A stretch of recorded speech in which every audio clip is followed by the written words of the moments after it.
कामत काका असंच म्हणते मी आता. कामत काकांची ओळख अर्थातच अण्णांमुळे, माझ्या वडिलांमुळे झाली. पहिल्यांदा घरी आले ते अण्णांचे मित्र म्हणून आले आणि अण्णांना गुरुतुल्य मानून त्यांनी जे काम केलं पुढे ते सगळ्यांना माहीत आहे. मी त्यांना काका म्हणून जे ओळखत होते त्याबद्दल मला थोडंसं बोलावंसं वाटतं.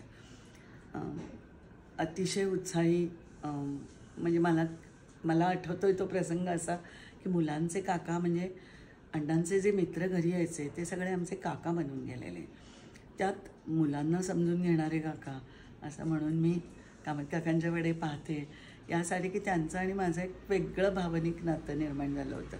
म्हणजे मला आठवतं की एकदा मी खूप घरामध्ये काहीतरी रागावले होते आणि माझ्या धाकट्या भावानी काहीतरी खोडी काढली होती आणि त्याच्यावरनं म्हणजे रागावणं मलाच सोसावं लागलं होतं.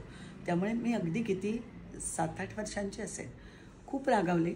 आमचं वरच्या मजल्यावर घर होतं एका मोठ्या वाड्यातलं. मी जिन्यातून खाली येऊन खाली रडत बसले होते पायरीवर. कामत काका तिकडून आले आणि त्यांना माहीत नाही.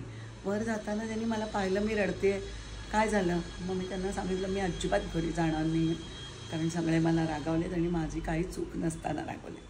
ते म्हणले बरं बरं मग आपण शनिवार वाड्यावर भेळ खायला जायचं का. मी हो म्हणाले. त्यांच्या कडेवर बसून जवळजवळ मी त्यांच्याबरोबर त्यांच्या बोटाला धरून म्हणूया तशीच आम्ही शनिवार वाड्यावर गेलो. भेळ खाऊन परत आलो. तोपर्यंत घरी शोधाशोध सुरू झाली की ही मुलगी गेली कुठे. आणि घरी न सांगता मी गेलेली, काकांना काहीच कल्पना नाही.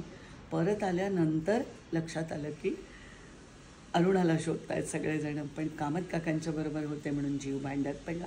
नंतर रागावणंही फारसं झालं नाही.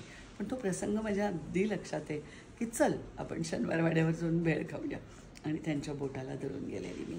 ते नंतर पुढे असं चालू राहिलं की हिला चांगली समज आहे साहित्याची, हिला चांगला प्रवास करायला आवडतं आहे, दृष्टी चांगली आहे. हे लक्षात आल्यानंतर कामत काकांनी ते जिथे जिथे प्रवासाला गेले तिथून मला पत्र पाठवले. आणि ती प्रवास वर्णनाची पत्र म्हणजे एक छोटं लहान मुलांच्यासाठी किंवा कुमारवयीन मुलांच्यासाठी म्हणूया साहित्यच होतं. त्यामुळे अरुणाला लिहिलेली पत्र असा त्यांचा एक संग्रह त्या पत्रांचा पुढे झाला होता हे मला आठवतं आहे. काळ पुष्कळमध्ये वाहत गेला. अनेक कार्यक्रमांमधून नंतर ते भेटत गेले. त्या वेळेला आपली चौकशी करणं, पण त्यावेळेला नेमकं आपण जे बोलतो आहोत त्याच्यातलं जी गोष्ट अधोरेखित व्हायला पाहिजे ती अधोरेखित करणं स्वतःच्या भाषणात हे त्यांनी नेहमी केलेलं मला आठवतं आहे. म्हणजे महापालिकेने पुरस्कार दिले होते साहित्यिकांना. त्यावेळेला ज्येष्ठ म्हणून कामत काकांना पुरस्कार होताच, मलाही पुरस्कार होता. पण त्या दिवशीच्या भाषणातसुद्धा माझ्यानंतर बोलताना त्यांनी पुन्हा एकदा ही मुलगी जे बोलली त्याच्यामध्ये महत्त्वाचं काय होतं असं करत त्यांनी ते मुद्दे लोकांच्या समोर अधोरेखित केले होते.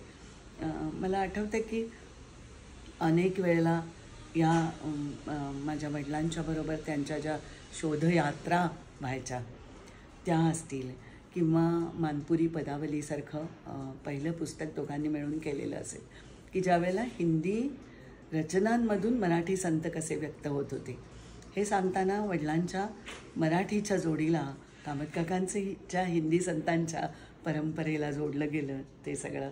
आणि त्याच्यातून ते पुस्तक पहिलं आलं मानपुरी बाबांच्यावरचं. पण त्यानंतर मराठी संतांची हिंदी देण अशा प्रकारचं संबंध एक जे काम कामत काकांनी पुढे केलं तर त्याचीही मला या संदर्भातच आठवण होते की मराठी आणि हिंदी यांना जोडून घेणारा दुवा अभ्यासातून त्यांनी सिद्ध केला आणि तो अगदी घुमांच्या संमेलनाच्यापर्यंत म्हणजे नामदेवांच्या कार्यापर्यंत चालत राहिला. तेव्हा हा जो एक अभ्यासाचा बंध त्यांनी नव्याने निर्माण केला होता की हिंदीची परंपरा त्यांनी मराठीची जोडून घेतली. हे काम मला त्यांच्या इतर सगळ्या कामाच्या जोडीने मुद्दाम सांगावंसं वाटतं.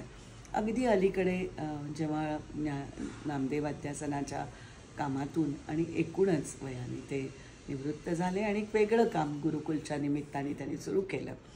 तर मी ज्या वेळेला ज्ञानदेव अध्यासनाची प्रमुख झाले यावर्षी विद्यापीठाच्या 2012 तेव्हा त्यांनी आवर्जून पत्र पाठवलं होतं आणि असं म्हटलं होतं की पूर्वी ज्या वेळेला मी नामदेव अध्यासनाचं काम पाहायला लागलो तेव्हा ज्ञानदेव अध्यासनासाठी वीरा करंदीकर होते आणि आम्ही जोडीने पुष्कळ काम केलं. तेव्हा आता तू मला सांग आणि आपण जोडीने नव्याने काम करू. तेव्हा याही वयामध्ये हे जे संत परंपरेची जोडणी आहे ते विसरलेले नव्हते. फक्त नामदेव अध्यासनापुरतं काम त्यांच्या डोळ्यासमोर नव्हतं. तर मला असं वाटलं की ज्ञानदेव काय, नामदेव काय, तुकाराम काय, ही महाराष्ट्रीय संतांची सगळीची परंपरा आहे. ती परंपरा शेवटी एकच आहे. या धारणेने काम करणारे म्हणून पुन्हा एकदा काका मला नव्याने भेटले आणि असं वाटलं की एक लहानपणचं एक जग होतं की ज्याच्यामध्ये त्यांचं एक भावनिक नातं आमच्या मुलांची निर्माण झालेलं होतं. आमच्या घराबद्दल त्यांना विलक्षण आस्था होती. माझ्या आई आत्यांच्याबद्दल त्यांना नेहमीच खूप प्रेम आणि कृतज्ञता वाटायची. त्यांच्या अनेक आयुष्यातल्या अवघड प्रसंगांमध्ये आमचं घर त्यांच्या मागे कसं उभं होतं याची त्यांना फार जाणीव होती आणि अतिशय हळवे संवेदनशील असे होते. त्यामुळे ती जागा त्यांच्या मनामध्ये कायम राहिली. हे त्यांना पुढेही मधल्या अंतरानंतर भेटतानासुद्धा मला जाणवत राहिलं. त्यामुळे कामत काका हे विशेषण माझ्यासाठी नेहमी विशेष राहिलं आहे.